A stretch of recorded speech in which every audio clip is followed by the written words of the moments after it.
Friends, मेरा नाम है बजाद खान और आप देख रहे हैं चैनल प्रोफेशनल आईटी हब।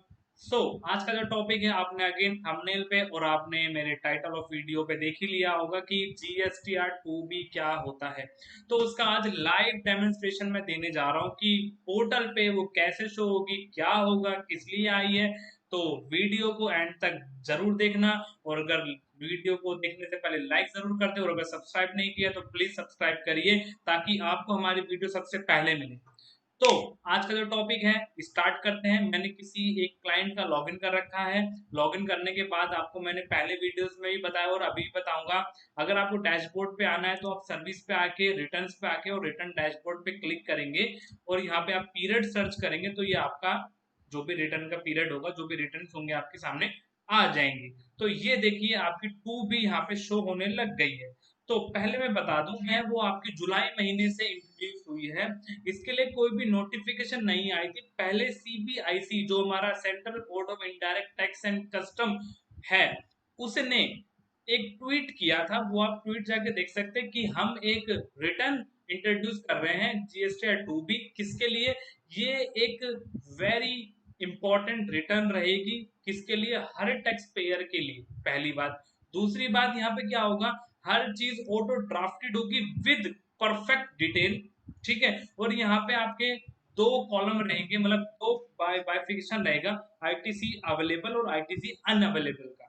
ठीक है। ये अभी हम देखेंगे कैसे क्या है, अभी हम अंदर जाके। तो इसके लिए उस ट्वीट में आया। ठीक है। फिर प्रेस रिलीज करी गई, उसमें भी यही सारी चीजें थी। आप नेट पे जाके देख सकते हैं कि प्रेस रिलीज में आपका क्या क्या कैसे कैसे क्यों बोला गया है। और जो बोला गया है आपको देखने की जरूरत पड़ेगी भी नहीं, क्योंकि वो जो बोला गया वो आज लाइव हम देख ही लेंगे। तो आप क्या करोगे जाके देखने का। लेकिन अगर किसी को शौक है कि मुझे डिटेल्स में देखना हर चीज, तो आप नेट पे जाके प्रेस रिलीज में जरूर देखिएगा, क्योंकि बहुत अच्छी बात होती है। एक सिस्टमेटिक वे में नॉलेज होना बहुत अच्छी बात होती है। ठीक है। तो उसको जरूर जाके देखिए। बाकी हम अपना लाइव जो है अभी हम देखते हैं कैसे क्या करना है। पहले हम एक बात कर लेते हैं जीएसटी 2 और जीएसटी 2B में कंपैरिजन की, कि यार 2A जो था, अगर आप लोग नहीं जानते या कुछ लोग जानते होंगे तो 2A में ये था, वहां पे भी इनवर्ट सप्लाई की डिटेल आती थी और 2B में भी इनवर्ट सप्लाई की डिटेल आएगी। ठीक है। 2A में भी मतलब आईटीसी आईटीसी बोला जाता है, इनपुट टैक्स क्रेडिट। मतलब कि ये मैंने पहली वीडियोस में भी कवर किया हुआ है कि इनपुट टैक्स क्रेडिट क्या होता है। लाइक अगर मैं एक बिजनेसमैन हूं तो मैं सेल भी करूंगा और सेल करूंगा तो मैं आउटवर्ड टैक्स लेता हूँ। ठीक है। और अगर जब मैं परचेज करता हूं तो मैं इनवर्ट टैक्स देता हूं सामने वाले पर्सन को, तो उसका क्रेडिट मिलता है। ठीक है। और उस क्रेडिट को मैं अपने आउटपुट से सेट ऑफ करता हूं। देन उसके बाद मैं आगे ट्रीटमेंट करता हूं। अगर पेमेंट होगी तो मैं पेमेंट कर दूंगा, पेमेंट नहीं होगी, कैरी फॉरवर्ड होगा तो मेरा इनपुट टैक्स कैरी फॉरवर्ड होकर अगले महीने में चला जाएगा। ये सब हमने पिछली वीडियोस में कवर किया था। किसी ने नहीं देखी है कोई दिक्कत वाली बात नहीं है, लिंक डिस्क्रिप्शन में डाल दूंगा और आई बटन में भी डाल दूंगा। आप वहां पे जाके उसको देख लीजिएगा, पहली बात। दूसरी बात, 2A में 2A में क्या हुआ है, 2A में ना बहुत सारी चीजें थी जो कमी थी। ठीक है। और आपकी जो 2 है वो आपकी क्या डायनेमिक है, मतलब यहाँ पे 2A में भी जो डिटेल्स है वो सप्लाई के थ्रू आती है। लाइक मैंने जिससे परचेज किया वो अपनी रिटर्न जब फाइल करेगा और वो रिटर्न जैसी फाइल कर देगा तो 2A में शो होने लग जाता है ऑटोमेटिक। ठीक है। और ये ऐसी रिटर्न है, लाइक उसने अगर कोई चेंज किया, कोई भी अमाउंट चेंज वगैरह किया, कुछ भी चेंज किया, तो 2A में उसी टाइम चेंज हो जाएगा। लेकिन 2B ऐसा नहीं है, ये कांस्टेंट रहता है। इसमें क्या होगा, आपकी डिटेल जो डल गई वो वैसी की वैसी रहेगी उस महीने के लिए। पहली बात, हर महीने ये डिटेल्स क्या होती रहेंगी, चेंज चेंज होती रहेंगी। एक टाइम पीरियड की डिटेल उसमें शो होगी, फिर दूसरे टाइम पीरियड की डिटेल उसमें शो होगी। और अभी मैं दिखा रहा हूँ कि टाइम पीरियड कैसे क्या सेलेक्ट होते हैं अंदर। ठीक है। तो 2B में चलते हैं अंदर, कैसे है क्या है। जो हवा बना रखा है अभी हम 1 मिनट में खत्म कर देते हैं। 1 मिनट नहीं, सॉरी, मतलब थोड़ी देर में खत्म कर देते हैं। ठीक है। तो ये देखिए अभी हम समरी पे हैं। ठीक है। तो ये आपकी देखिए समरी आपकी यहाँ पे जनरेट हो रखी है। ये आपको समरी के अकॉर्डिंग बताया गया है कि यहाँ पे दो पार्ट हैं, पार्ट ए और पार्ट बी, जो आईटीसी अवेलेबल के लिए। ये हमें कहाँ पे है, समरी के अंदर आईटीसी अवेलेबल पे है। और ऐसी एक है आईटीसी नॉट अवेलेबल, मतलब यहाँ पे आईटीसी अवेलेबल नहीं है और ये रेड मार्क से हो रखा है। तो आईटीसी अवेलेबल में भी देखो दो पार्ट हैं, पार्ट ए पार्ट बी, और आईटीसी नॉट अवेलेबल में भी दो पार्ट हैं, पार्ट ए और पार्ट बी। ठीक है। तो आईटीसी अवेलेबल में आप देखेंगे यहाँ पे बहुत सारी चीजें लिखी गई हैं। All other ITC supplier for registration, यहाँ पे अमाउंट आएगा। ऐसे यहाँ पे invert supplies from ISD input service distributor से मिलेगा। फिर यहाँ पे रिवर्स चार्ज वाला है, इंपोर्ट ऑफ गुड्स का भी है, और देखो इंपोर्ट ऑफ गुड्स का 2A में नहीं होता था, यहाँ पे दिया गया है, ठीक है। और ऐसी आईटीसी रिवर्सल में अदर्स का आएगा। आप यहाँ पे क्लिक करके यहाँ पे देख सकते हैं कि ऑल अदर आईटीसी में कौन कौन से आएंगे, like B to B debit note, B यहाँ पे ये सारी चीजें आ रही हैं। दूसरा, जहां जहां पे भी आपके अमाउंट नहीं होंगे तो आप यहाँ पे ध्यान से देखिए, आपको यहाँ पे ना ऑप्शन नहीं दे रहा, वो क्रॉस बन के आ रहा है आपका सामने, अमाउंट नहीं, इसमें क्रॉस क्रॉस क्रॉस बन के आ रहा है, ठीक है। ऐसे ही मैं एक्सपेंड करूंगा तो सारे एक साथ एक्सपेंड होगा, ये आप देख सकते हैं, सारे एक्सपेंड कोलैप्स करूंगा, सारे एक साथ बंद हो जाएंगे। और आपको अगर सिंगल सिंगल देखना हो तो ये आप यहाँ पे देख सकते हैं। लाइक फिल्टर की बात है कि हम लोग अपने अकॉर्डिंग फिल्टर्ड करके देख सकते हैं डाटा, ठीक है। तो ये सारी डिटेल है। दूसरा सबसे इजी जो बात है, पहली बात तो यहाँ से डाटा ऑटोमेटिक क्या हो जाएगा, ट्रांसफर हो जाएगा, ये दावा किया गया और ऐसा हो भी रहा है। जैसे मैं अगर आपको दिखाऊं, मेरी जो टेबल नंबर 4 में डाटा ऑटोमेटिक आया, मैंने इसका एक स्क्रीनशॉट ले रखा है, तो ये देखिए डाटा ऑटोमेटिक ट्रांसफर हुआ है, पहली बात। दूसरी बात यहाँ पे ये है कि मान लो डाटा जो ऑटोमेटिक ट्रांसफर हुआ है, कुछ गड़बड़ हो गई, कुछ गलती हो गई, तो आप इसको ऑल्टर वगैरह भी कर सकते हो। मान लो यहाँ पे 40,000 नहीं 41,000 समथिंग था, तो आप यहाँ पे डाल सकते हो। ऐसी कोई बड़ी बात नहीं है कि डाटा ऑटोमेटिक ट्रांसफर हो रहा है और गलत हो गया तो आप उसको ऑल्टर नहीं कर सकते हो।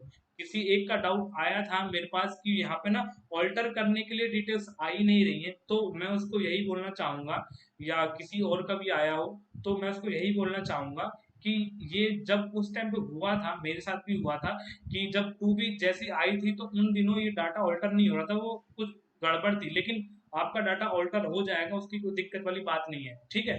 आपका जो भी डिटेल्स होंगी वो आप ऑल्टर कर सकते हो अगर वो आपको लगती गलत है तो, ठीक है। चलते हैं यहाँ पे।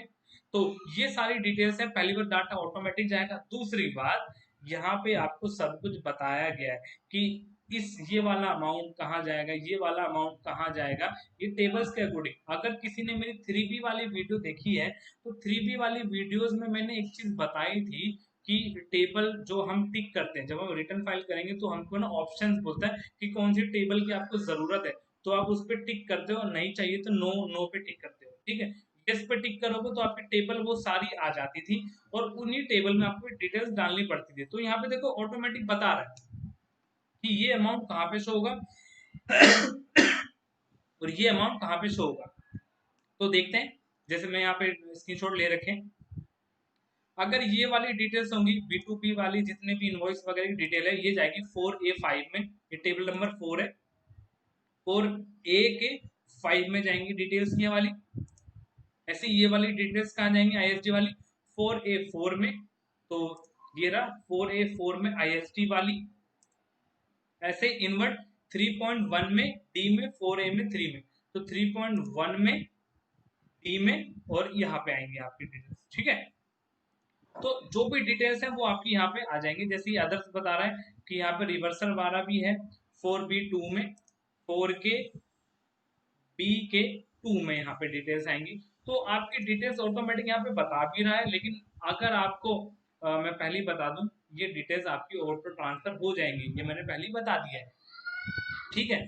फिर आईटीसी नोट अवेलेबल में भी ये सारी डिटेल्स हैं, कहीं कहीं पे तो डालना ही नहीं है कि आपको मिलेगा ही नहीं, कहीं नहीं डालना, कहीं कहीं पे आपको बताना पड़ेगा ये मिलेगा नहीं, तो 3.1 के डी में जाएगा, 3.1 के डी में जाएगा कि आपको यहाँ पे मिलेगा नहीं। ऐसे ही यहाँ पे अदर्स में 4B2 में जाएगा कि यहाँ पे आपको मिलेगा, ठीक है। तो ये डिटेल्स आपको यहाँ से देख के भरनी है। दूसरा, ये ऑटोमेटिक जा भी सकती है, ठीक है। आपकी ये टेबल्स वगैरह यहाँ पे दिखा दी गई है कि ये टेबल्स के अकॉर्डिंग वहां पे वो डिटेल्स जाएंगी, पहली बात।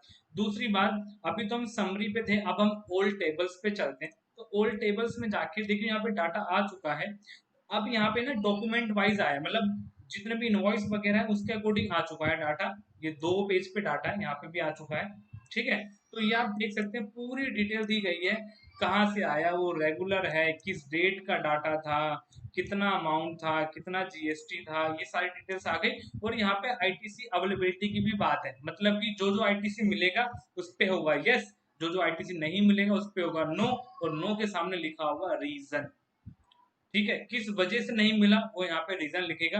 अभी इनको सारा अलाउड है इसलिए रीजन कोई भी नहीं लिखा होगा, लेकिन नो के आगे रीजन जरूर लिखा होगा, ये मैं आपको बता दूं। ठीक है, तो अभी तो यहाँ पे डिटेल्स थी डॉक्यूमेंट वाइज। अगर मैं सप्लायर वाइज आता हूँ तो ये देखिए सप्लायर वाइज डिटेल आ गई कि ये सप्लायर्स के ये चीजें हैं, नंबर ऑफ रिकॉर्ड इतने हैं और ये सारी चीजें आपकी यहाँ पे आ चुकी हैं। तो ये सारी डिटेल आपकी ऐसे दिखाई जाएंगी। तो आप डॉक्यूमेंट इशूड भी देख सकते हो, सप्लायर वाइज डिटेल्स भी देख सकते हो। जब आप समरी पे रहते हो तो समरी पे आपको दो ऑप्शन देता है डाउनलोड के। अब यहाँ पे मैंने आपको बताया कि ये डिटेल्स में जब आपकी क्या नाम, ये फुल डिटेल में आपकी जो परचेज की डिटेल आपके सामने आ रही है, तो आपको एक काम जरूर करना पड़ेगा अपना। वो क्या है, आपको रिकंसाइल करने की नीड होती है। हर बिजनेस में रिकंसिलेशन होता है, परचेज रजिस्टर्ड का, सेल रजिस्टर का, बैंक की स्टेटमेंट का। और ये रिकंसाइल क्या होता है, अगर किसी को नहीं पता तो मैं एक ब्रीफ देना चाहूंगा कि आप अगर देखोगे ध्यान से, लाइक आप परचेज करते हो तो आप फटाफट रिकॉर्ड कर लेते हो। लाइक अगर आप कोई सॉफ्टवेयर यूज करो तो सॉफ्टवेयर में एंट्री करते कर लेते हो, एक्सेल यूज करो तो एक्सेल में एंट्री कर लेते हो, वो आपने रिकॉर्ड किया पूरा तो आपके पास है। ऐसे ही कोई और जो आपको सेल करता है वो भी कहीं ना कहीं रिकॉर्ड करता होगा, वो अपने अकाउंट्स बनाता है, ठीक है कोई बात नहीं। लेकिन जब उसने सेल करी तो वो रजिस्टर 1 में डालेगा डिटेल्स, ठीक है, क्योंकि उसकी आउटवर्ड है। और 1 में जब डिटेल जाएगी तब आपके 2B में आएगी। तो 2B में ये वो डिटेल है जो सप्लायर ने डाली है।